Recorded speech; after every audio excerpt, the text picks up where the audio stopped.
Hello everyone. Welcome back to my channel, Nyabohanse Teacher. It has been a while, or as people say, it has been a minute. I'm really glad, as you can see from my face. I'm very happy to reconnect with my subscribers, to my people that always support my channel, without paying them any amount or any other thing. Yeah, so today I'm just going to make a shorter video than the other videos because there are some teachers, students, and even fans requested me to do an analysis of this set text, the last laugh. I don't know whether it is visible. It appears like a mirror, so the letters are reversed. So it is the last laugh. So I'll just do an analysis of these texts. I mean, today is just an introduction of the text as I dive deep into the lesson. Otherwise, big up to everyone that have been waiting up for this moment in time. Yeah, welcome to my channel. So this set text, it is called a class reader. It is a set text that is taught in Kenya syllabus, especially in junior school, CBC curriculum. It is okay right now. It is called CBE curriculum. The last laugh is a short text that is taught in grade 9, because in grade 7, 8 are different. Grade 9 is the last laugh. The last laugh, the first thing I want to say, the last laugh is a play. So a play is different from a novella or a short story or a novel. So a play is normally the difference between a play and a novel is that characters in a play are arranged in dialogue form. That is to say, you find a character speaking and the character is arranged like that. So you can see for yourself that that is how the characters are arranged. I don't know whether it is visible like that, but that is how they are arranged. When I put them upside down like that, they can be seen. Yeah, so the arrangement of the characters is like that, but novels are written in prose. Yeah, so this is a play written, the title is The Last Laugh, written by Robinson Ocharo, who is the writer.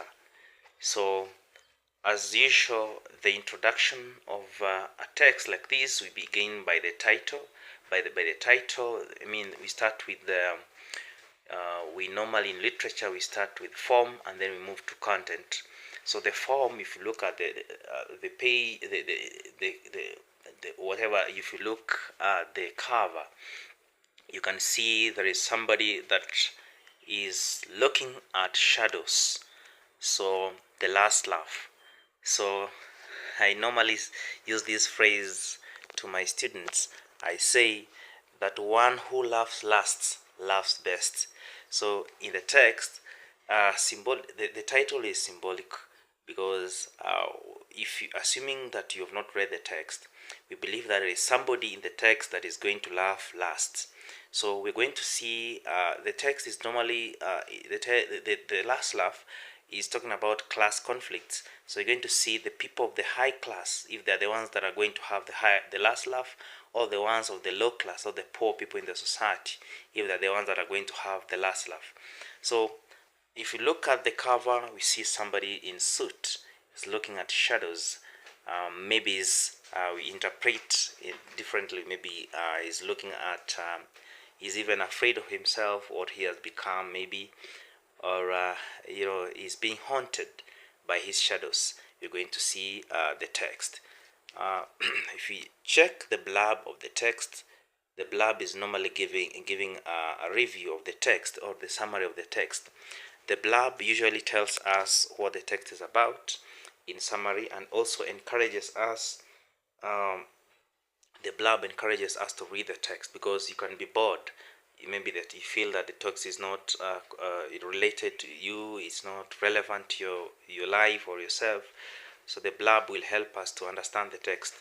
So the blurb says that The Last Laugh is a play set in a society divided by class and injustice. Just like I began by saying, that is talking about the class conflicts. So it is set. When you say it is set, that means it's talking about the setting. And in literature, we normally have three types of setting. We have geographical setting, we have time setting, and we also have social setting. So when you talk about society, that means you're talking about the social setting of the book. So it is set in a society divided by class and injustice. That means justice is not followed in this particular text. So as we read the text, we believe that this is going to be a motif of injustices and a motive of class. So we're going to see as the text continues. It is a story of oppression, rebellion, and redemption. So that means there are people that are oppressed, there are people that rebel against the oppression, and later there will be redemption. So the oppressors will be redeemed. Okay, the oppressed people will rebel, and I believe they're going to have the last laugh. So we're going to see if that is true from the text. I believe that as we begin the text, you shall have already started reading the text. So these were the themes, the issues discussed in the text, like oppression, rebellion, and redemption, are themes, building on the themes that you're going to expect from the text. So it is also a story about family conflict. So that means the story already has a family. And naturally a family should have a father, mother, and even kids. So we're going to see in the text who is the father, the mother, and also the children. They are going to build up the plot of the text, and in the end we're going to understand the story, The Last Laugh, the play, The Last Laugh. So that is that. Then the blurb says, this creatively written play shows how strong the human spirit can be. It will make you reevaluate how we relate at various levels. So, of course, it is going to show us how the human spirit can be. That means it is very difficult to kill the spirit of a human being, especially if you are resilient and persistent in your life. Yeah, in my shorts I've discussed, I've been talking about the vocabularies, so I hope you get it, you understand what I'm talking about. So if you're determined, if you are resilient and persistent, you're going to have the last laugh. So there's a phrase that says, one who laughs last laughs best. So we're going to see who is going to laugh last in the text. I'm not going to talk about so much. I'm just going to dive into the introduction of the text very, very, very fast, so that we can gain from the text, because that is the purpose of doing this. So if we open the book, it is the first thing to talk about is the characters. It is very easy for somebody to understand the text if you understand the characters. So without understanding the characters, you cannot really understand a text. So the characters are invaluable. So if you open the book on Roman number 3, you'll see character cast. The cast of the characters is brought there. So it is there. So that is the first thing you need to identify. So the characters. So if you're a teacher of literature, or rather if you're not a literature teacher, you can use this video to help your learners get the introduction of the book and understand the deeper meaning. So the characters, we have around 10 characters. We have the main characters, and we also have the minor characters. So we have Orwa, who is the father, because we talked about that this book is going to have a family conflict. So we have Orwa, who is the father to Ami, Oka, and Kola. So that means those are his kids or children. So we have the first character is Orwa, who is the father to Ami, Oka, and Kola.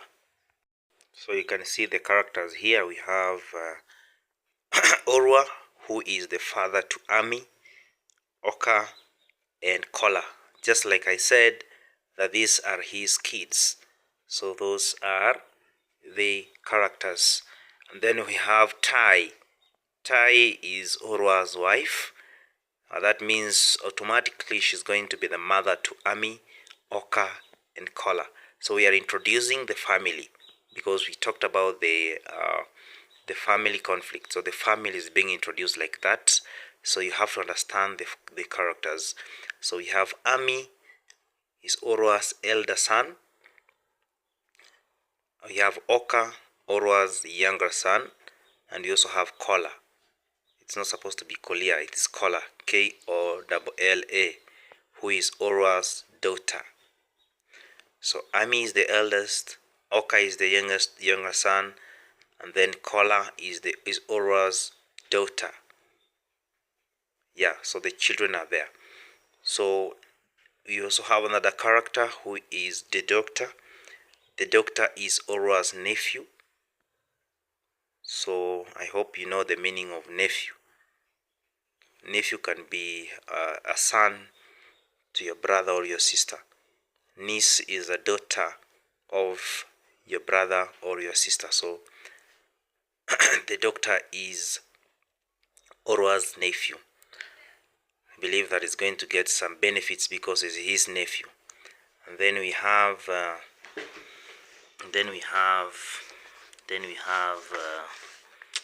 the other one is the old man who is a worker on the farm. And then we have the woman is also a worker on the farm. And then Nyata is a worker in Orwa's homestead. So she's a worker. Some people call them house helps. Yes, and then we are being introduced to worker, so it means there's some work that is going about in the text. And then we have Mariko. Mariko is a self-proclaimed leader of the workers. That means he's a self-made. He made himself the leader of the workers. We have Voice, a worker on the farm, voices all the workers on Orwa's farm. So if you're reading this in a class, everyone will read when we talk about voices. And then we also have the police officer, whose main function in the text we're going to see is going to arrest somebody. So let us anticipate the text. So that is the characters. So those are the characters in the texts. You've seen the father, it involves the father, the mother, and the children. So we expect a familial setting. Yeah, so of course, as you read literature, we know the roles of family, a father, mother, and even the women. We know how women are regarded in literature or are regarded in our societies. So we're going to see whether that is true or not. We're going to see if this is a male-dominated text, or we're going to see if it is a female or feminine. There is feminism in the text. Otherwise, the text is so very much important and so very much interesting, especially to grade 9 learners. Keep locked. Remember to subscribe to this channel. Watch up to the end so that you can gain every day, just like that. So because today's introduction, I will not talk about a lot. I will just move very fast to one very important part. Let me see if I'll have some time to talk about it. Yeah. As for the same video, you're going to see the glossary of items. So we have the word backyard. I'm going to move very fast. Backyard is a small space at the back of the house that is surrounded by walls. So you can say that is our backyard. Balanced meal, according to this text, is a meal with a variety of foods in the right amounts. For example, carbohydrates, vitamins, and also proteins. Bear, that means cope, so it is a synonym of bear. Bridle, the headgear used to control a horse. Yeah, when you're moving with the horse, you have to have a bridle. Chapped, the synonyms are dry, cracked, sore, and rough. So you can say somebody's mouth is chapped. Yeah. Credibility, the quality of being trusted and believed. So when you believe somebody is credible. Comprehension, understanding. So if incomprehension, that means not understanding. Comrades, fellow members. So you can call somebody, hello comrades. Contagious, that which spreads from one person to another. It can be a disease or something, or a behavior. Even a behavior can be contagious. Couch, a long comfortable seat or a sofa. Okay, this is a sofa. Then cushions, a bag of cloth filled with soft material used as a comfortable support for leaning or sitting. A cushion, somebody can use even it for sleeping. Decent of acceptable standards, that is something that is satisfactory. Deformed, something that is out of shape or distorted. Yeah, even a face can be distorted. Depicting, representing by a drawing, showing by a drawing. But again, in literature, a depiction is something that can be seen. So you can even talk about maybe the theme of oppression is depicted when Orwa did not pay the workers. So we'll talk about that. Very fast, eradicable. That means can be brought to an end to. Something that can be eradicated. It is eradicable. Eyebrows, lines of short hair that people have above the eye.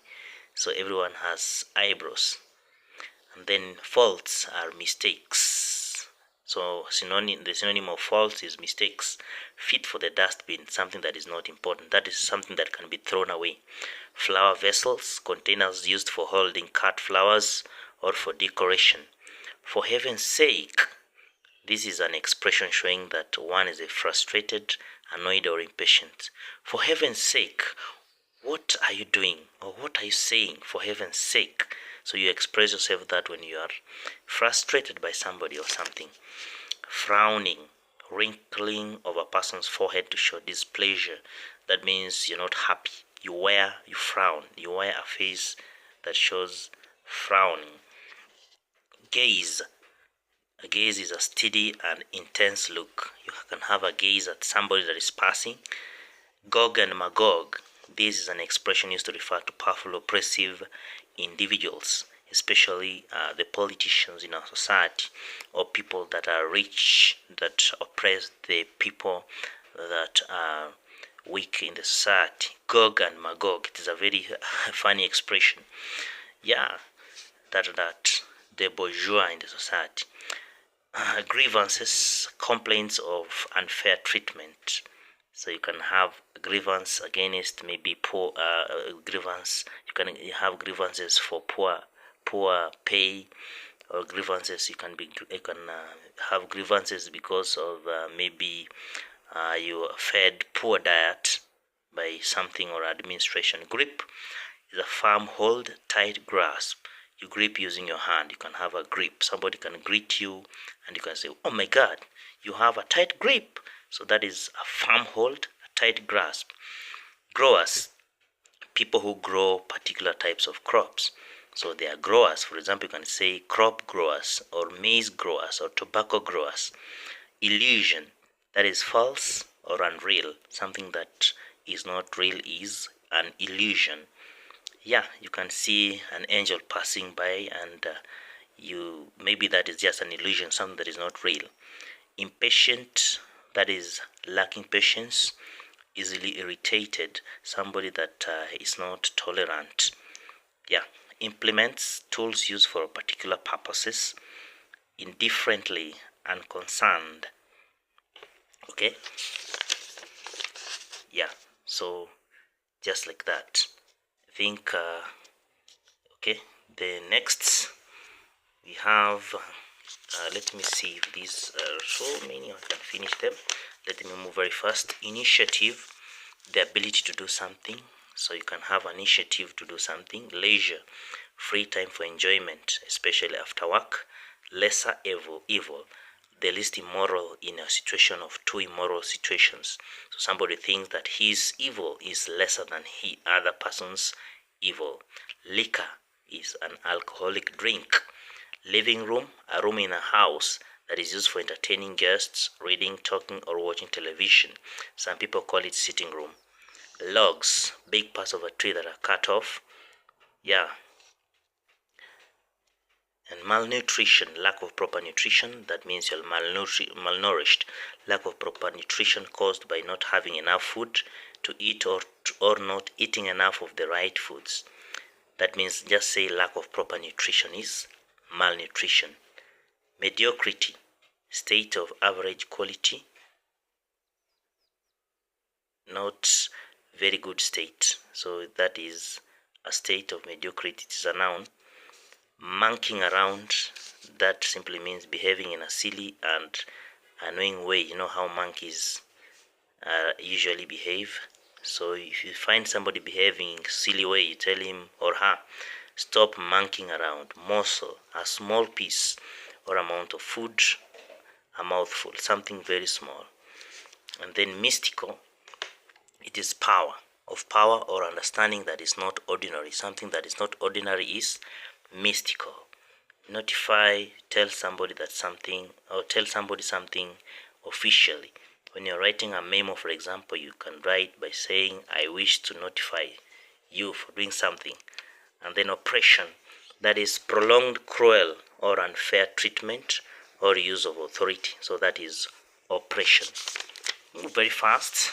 Papa, informal word for father. I think this is word, it is used all over the world. Yeah. Peanuts, a small amount of money that is not worth working for. So for example, you can say, I don't want to be paid peanuts. And then porch, a covered shelter projecting in front of a building's entrance. So that is a porch. It is usually in front of a house. Portraits, drawings, paintings, or pictures, especially that is aimed at a face. It is a portrait. The ones that takes only the face. Pleading, making an emotional request that shows sincere and intense belief. So we can see, we shall see in the text, a woman pleading with the doctor to help her treat his son, making an emotional request that shows sincere and intense belief. Plight, difficult situation, or plight, problem that people undergo. For example, if you talk about in literature, we have a theme that is common, plight of the workers, or plight of the women. So the problem that the people undergo. Queue, a line of people waiting to be attended to. Rebellious, showing resistance to authority. So a person is a rebel. The act is rebellious. Restoration is the action of returning to the former condition or the normal condition. Then sarcastically, an ironic way that is meant to mock or make someone or something feel worthless. So you can make a sarcastic remark. Yeah, it is usually ironical way of talking something. It's just like verbal irony. Siege, a serious attack, though in the text it's not brought about as a very serious thing. Specks, tiny spots. Spouting, expressing ideas or views in a lengthy way without thinking deeply or carefully. Social responsibility, a moral duty to make decisions or take actions that are useful and favor society. So it is your social responsibility to do something. Yeah, especially something that is useful in the society. Social security is a program that economically supports individuals and their families through insurance or assistance so that they are secure. So this one will be a security for them economically. It is a program that economically supports individuals and their families through insurance. So if you are insured, that means you are safe in your family. Suppose, assume or think that something is true or probable without proof. So you can say, I suppose that this is right.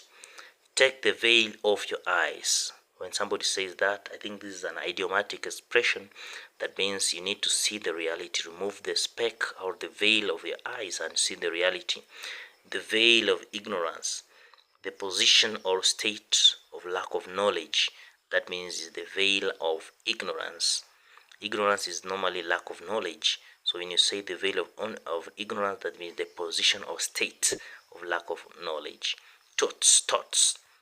Very young children, as used in the passage. Most of these ones are contextual. They have the contextual meaning from the text. vented, released strong emotion or energy. So you can vent. Virtues, behaviors that show high moral standards. Wander. So the opposite of virtues are vices. Wander, move away from established course, deviate. Welfare, state of comfort, good health or happiness, well-being. So when you talk about the welfare of individuals, then you're talking about the well-being of individuals.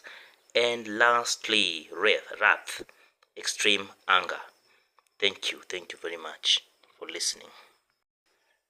Thank you for listening. I hope you had an engaging lesson. Remember to subscribe so that you wait or you anticipate for the next analysis so that we can watch and understand. You can watch together with your students and understand the text. I believe from the vocabulary. So once you begin reading that's how you should do it as a teacher, so that when you begin reading the text, it becomes very easy. Thank you very much.